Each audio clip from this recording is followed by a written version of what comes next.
Además de los impuestos, es probable que se llevaban a cabo llamadas de trabajadores para el ejército. Entonces el ambiente que rodeaba al profeta estaba formado por latifundismo, impuestos, robo, a mano armada, trabajos forzados, en fin. De la profesión y el estado social de Miqueas nada sabemos. Miqueas pudo haber sido un campesino pobre, un trabajador del campo o un propietario.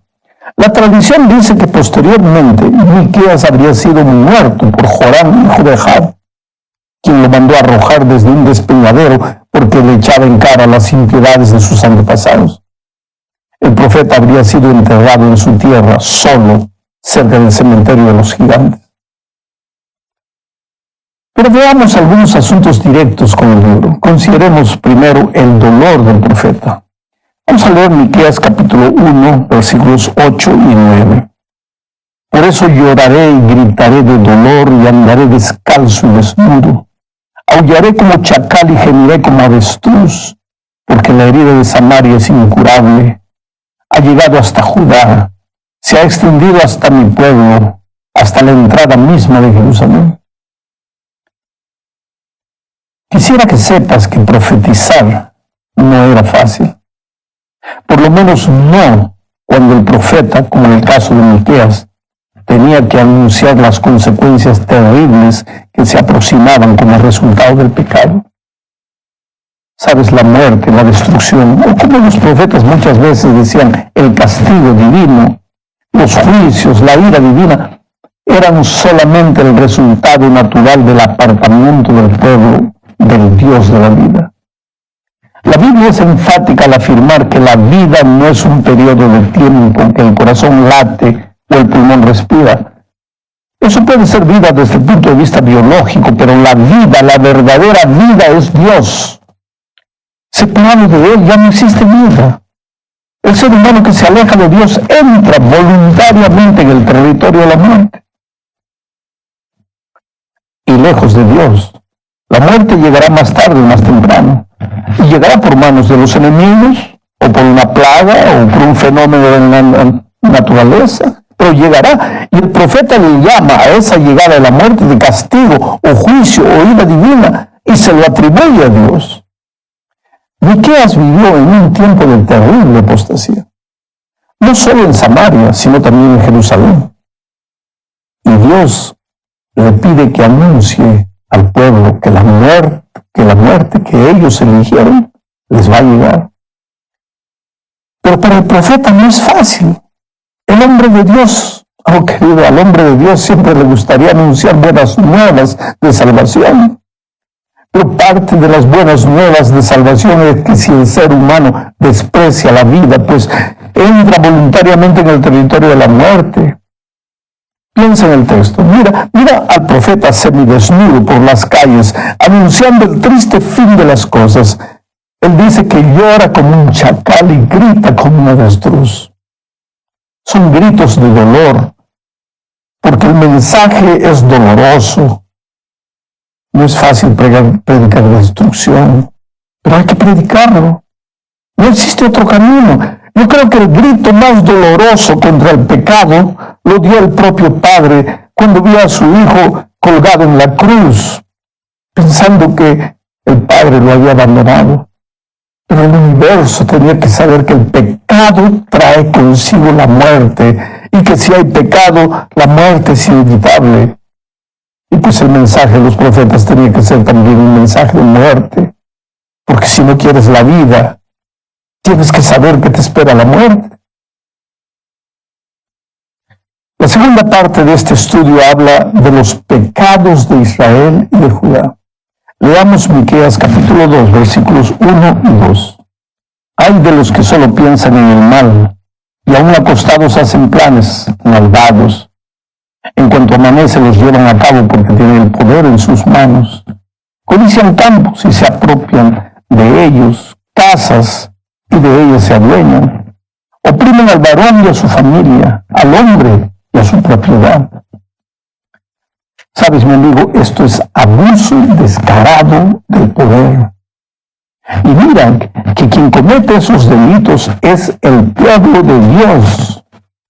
En esos pecados están incluidos gobernantes y gobernados, apoyados por sus consejeros espirituales.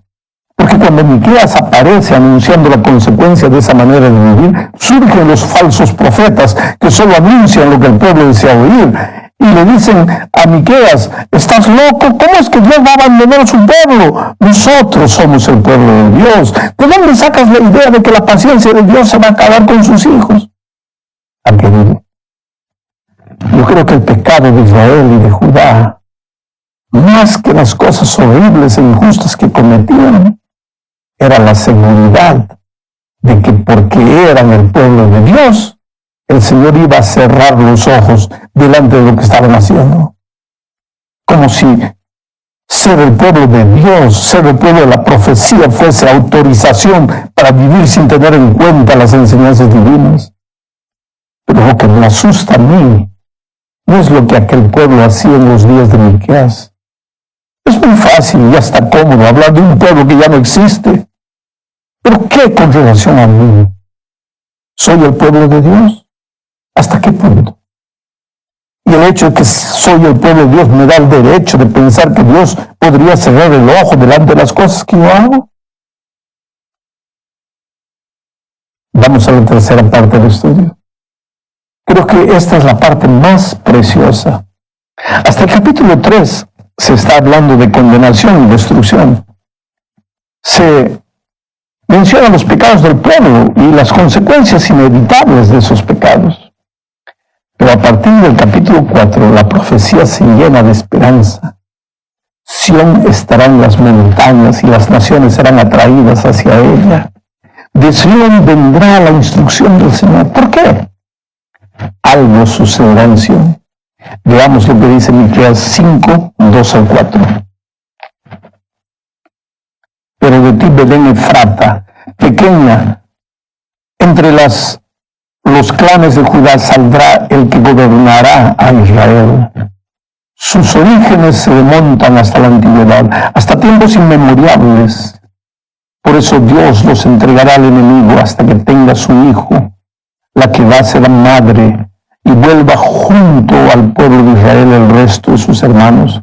Pero surgirá uno para pastorearlos con el poder del Señor, con la majestad del nombre del Señor su Dios. Vivirán seguros porque Él dominará hasta los confines de la tierra.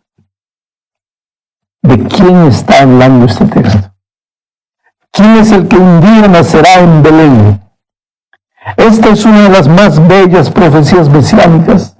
Aquí se anuncia el lugar exacto del nacimiento de Jesús. Jesús es el que le devolvería la gloria a Sión. Por causa de Jesús es que las naciones de todo el mundo vendrían a buscar la enseñanza y la instrucción en Sión. Pero infelizmente esta profecía jamás se cumplió con Israel, porque cuando Jesús nació, a los suyos vino, pero los suyos no lo recibieron. Entonces la promesa tiene un cumplimiento para nuestros días. Sión es hoy la iglesia. Multitudes de todo el mundo buscarán a la iglesia por enseñanza e instrucción. Y nosotros solo seremos capaces de ofrecer esto en la medida que Jesús sea el centro de nuestro mensaje y de nuestra instrucción. Vamos ahora a la cuarta parte. Aquí analizaremos un poco el capítulo 6 de Miqueas. El capítulo 6 presenta la realidad humana. Es el ser humano el que se aleja de Dios y cuando cosecha las consecuencias de su pecado, pues lo primero que piensa es que Dios se ha alejado de él y que lo está castigando. El ser humano parece no percibir que está cosechando lo que él sembró. Entonces se pregunta lo que está registrado aquí en Miqueas 6 y 7. Mira, ¿cómo podré acercarme al Señor y postrarme ante el Dios Altísimo? ¿Podré presentarme con holocausto o con becerros de un año? ¿Se complacerá el Señor con miles de carneros o con 10,000 arroyos de aceite? ¿Ofreceré a mi primogénito por mi delito, al fruto de mis entrañas por mi pecado? Mira cómo son las cosas. Las cosas les van mal por causa de su pecado. Y ahora el pueblo desea ganar el favor de Dios con sacrificios. Peor todavía, su culto está tan contaminado con el culto idolátrico de los paganos que se atreve a pensar que Dios acepte sacrificios humanos. Ese deseo de hacer algo para ganar la salvación está arraigado en las profundidades de la naturaleza humana. Debo hacer algo para pagar la ira de Dios. Debo sacrificar algo para que me perdone.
No piensan en la situación de su corazón, sino solamente en la exterioridad de sus acciones.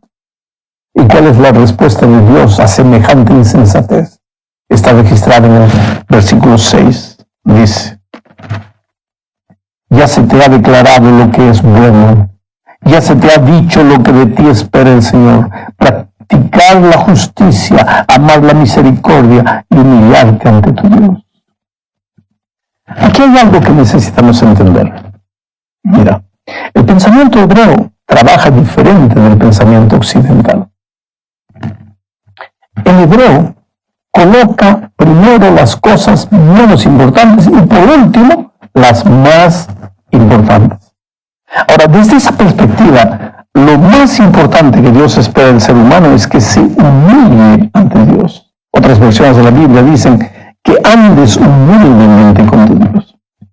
El pensamiento central es que Dios desea vivir una experiencia de amor con el ser humano, que el hombre camine con Dios en actitud humilde y dependiente. Y el resultado de esa experiencia es que el ser humano amará la justicia y hará lo que es correcto delante de los ojos de Dios.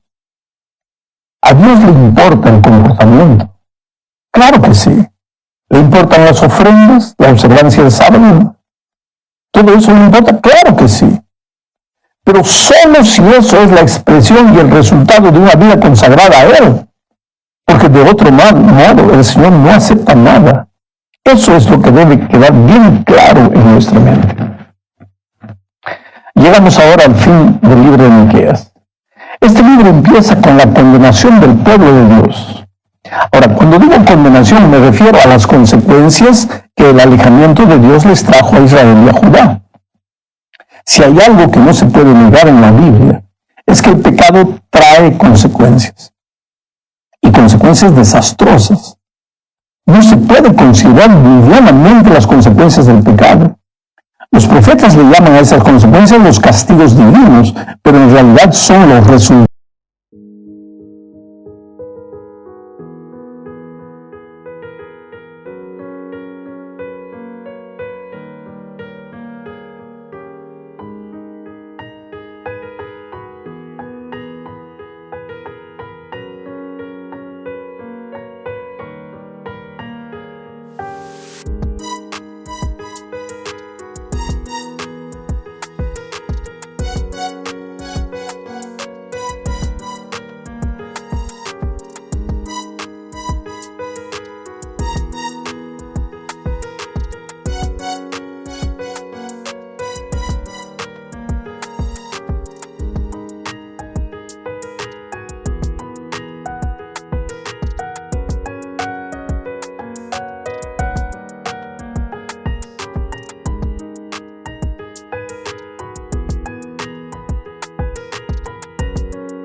Eso también cosechará.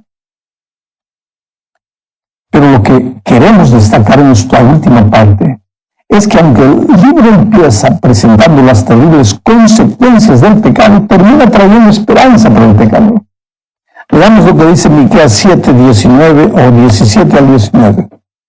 ¿Qué Dios hay como tú que perdone la maldad y pase por alto el delito del remanente de su pueblo?